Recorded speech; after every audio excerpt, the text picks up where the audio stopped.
Here is a question from Energyastrum. Has there been a single case of whistleblowing in high-ranking circles that resulted in significant changes? For example, the Edward Snowden case has not produced much. The scale of mass surveillance is as high as ever and doesn't seem to be slowing down anytime soon. No one went to jail. All of the high-ranking CIA officials that lied on record faced no consequences. What are your thoughts on this? Well, that's why I referred to Barr and Durham and all the people in the Department of the DOJ. I refer to them as the Department of Just Us. And we are not included. We, the people of the United States, are not included because we have a double system of laws. Those are that applies to all us peons down here. And then the laws that apply to those in positions of power in the government, they're never held accountable for anything, right? The rest of us are, and that's why I refer to it as the Department of Just Us. And until they get accountability up the top level, why, nothing's going to change. I mean, it's only going to keep getting worse. Like, I blame most of this on Gerald Ford, President Ford, when he pardoned President Nixon, because Nixon was about to face trial for violating numerous laws in the Watergate affair, cover up and obstruction of justice, things of that nature. And when Ford said, to save the country, I have to pardon him. The country can't handle going through that turmoil of a trial of a president. What he really was saying was, every president has a get out of jail free card, and that's the next president who will pardon him if he's ever tried to be held accountable for any of the crimes he's committed. That's really what's going on here.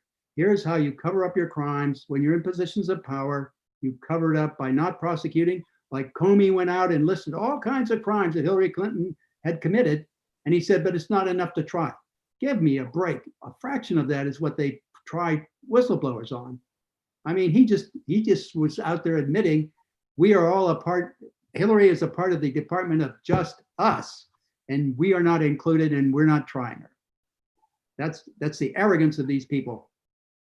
They figure they have the control of all the power, and they should be held accountable and go to jail for it. That's my opinion. Mr. Wiebe? Yeah, well, I think that's exactly right. And I want people to notice this. I just talked about the church committee that established the two intelligence oversight committees that currently sit in Congress, one in the House, one in the Senate. They have failed. Recent history instructs us that those two committees are worthless. Did they prevent any of the transgressions that NSA has committed?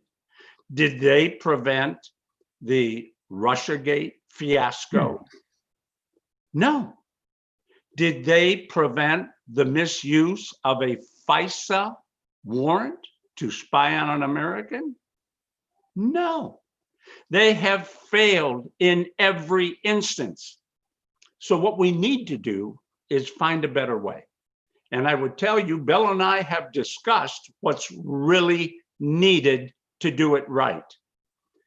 Again, I'll repeat, you need honest people, people who are not corrupt in Congress, in the government, doing the right things for the people they represent.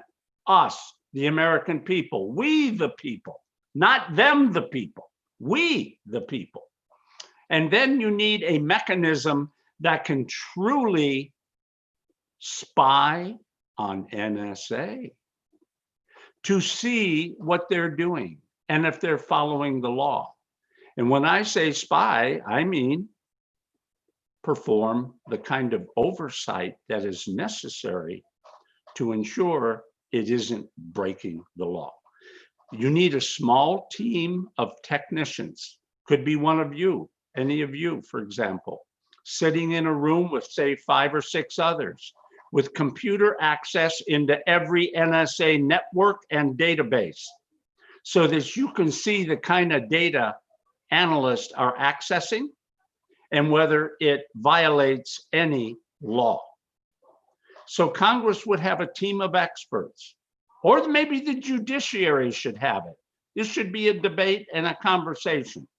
But someone who does real accountability checking on what is going on in the NSA. You could argue that for the CIA as well, because the two intelligence committees have failed the American people.